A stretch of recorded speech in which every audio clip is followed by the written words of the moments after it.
यह वीडियो आप सभी के लिए बहुत ही महत्वपूर्ण होने वाली है, क्योंकि इस वीडियो में हम लोग बिहार के किसान आंदोलन यानी कि चंपारण सत्याग्रह जिसे गांधी जी द्वारा चलाया गया था, इसके बारे में हम लोग अच्छे से और डिटेल में समझने वाले हैं कि चंपारण सत्याग्रह क्या है, यह कब हुआ था और इसमें क्या क्या हुआ था और यह किस तरह से हुआ था।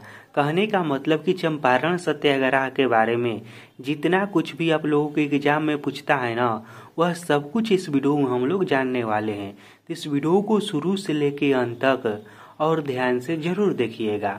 तो चलिए इस वीडियो को हम शुरू करते हैं। तो इस वीडियो का हेडिंग क्या है? चंपारण सत्याग्रह। ठीक, तो देखिए 30 दिसंबर 1916 को कांग्रेस के लखनऊ अधिवेशन में चंपारण के किसान नेता राजकुमार शुक्ल के अनुरोध पर गांधी जी, देखिए यहाँ पर इस बात को समझिए क्या कह रहा है कि 30 दिसंबर को, देखिए 30 दिसंबर को क्या हो रहा था कि लखनऊ के कांग्रेस अधिवेशन में, यानी कि कांग्रेस के लखनऊ अधिवेशन में 30 दिसंबर को चंपारण के जो किसान के नेता थे जिनका नाम था राजकुमार शुक्ल, वह वहां पर गए और गांधी जी से अनुरोध किए कि गांधी जी आप हमारे यहाँ पर बिहार में चलिए और वहाँ पर चंपारण में जो किसानों पर अत्याचार हो रहा है उसे ठीक कीजिए।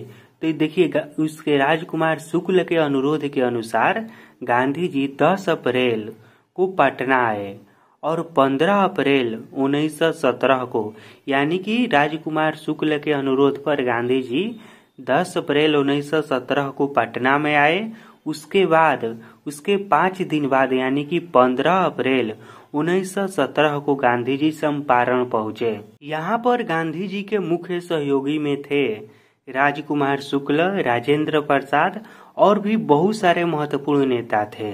अब हम समझते हैं कि चंपारण में आखिर दिक्कत क्या था, क्यों गांधी जी को बुलाया गया था।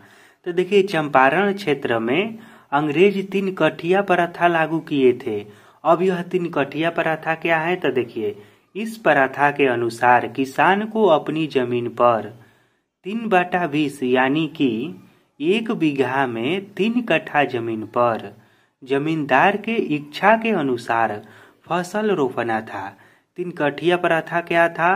तो किसान को उसके अपने खेती योग्य जमीन पर, जैसे कि उसका 1 बीघा जमीन है तो उसके 3 कट्ठा पर, इसी को कहा जाता है 3 कठिया व्यवस्था, यानी कि 3/20 हिस्सा पर उसे अंग्रेज के अनुसार फसल उगाना था, यानी कि उस पर जो अंग्रेज बोलेंगे वही फसल उगाना है।